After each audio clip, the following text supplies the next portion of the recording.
The game of football is the most popular sport all over the world. This sport is known as soccer in the US. It is a game in which players are not allowed to hold or touch the ball with their hands while the ball is in play. However, you can hold it over your head to toss the ball back into play from the sidelines. The objective of the game is for players to kick or bounce a ball off their knee, chest or head up and down the field while trying to get the ball to cross through their opponent's goal past the goaltender. This very rare event scores 1 point. Half-time scores are commonly 0-0. The championship game is called the World Cup and is watched by over 1 billion people worldwide. In the United States, the game of soccer is not very popular at all. Mostly little children play it until they grow up, and then they abandon it for more strategic games.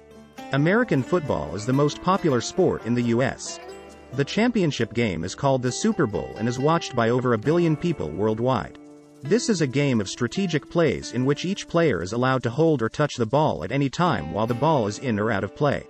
The objective of the game is to either kick, run or pass the ball up and down the field while trying to carry the ball into or catch the ball in your opponent's end zone, which scores a touchdown worth 6 points.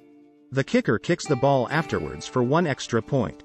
A field goal is kicked for 3 points. The quarterback is the main player, because they put the ball into play. They decide to pass the ball to another player to run it or throw the ball to a receiver down the field.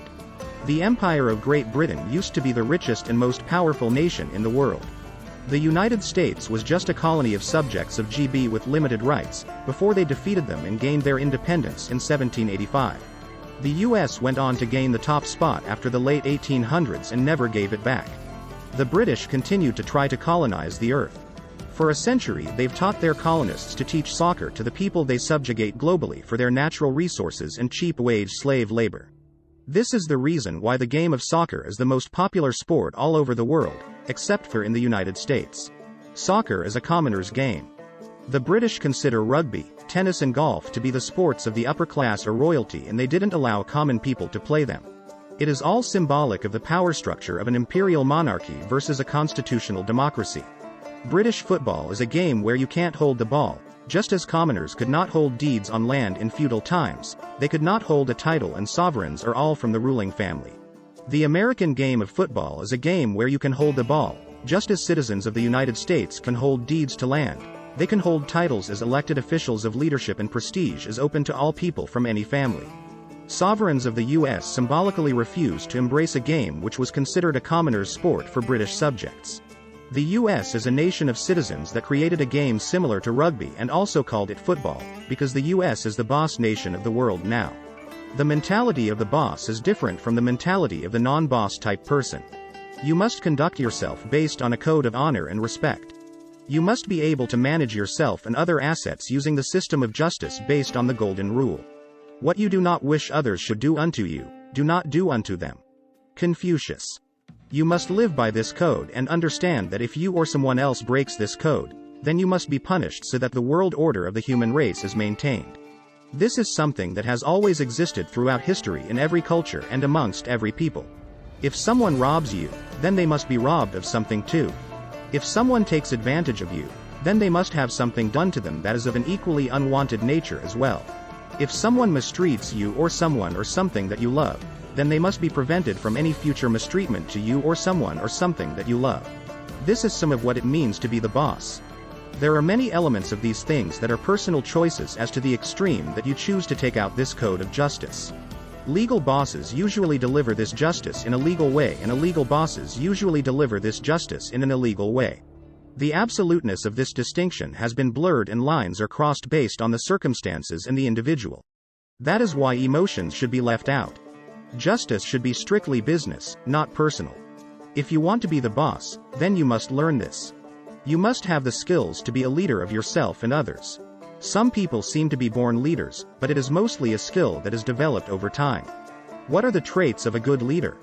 In The Art of War, Sun Tzu puts it like this: leadership is a matter of intelligence, trustworthiness, humaneness, courage and sternness.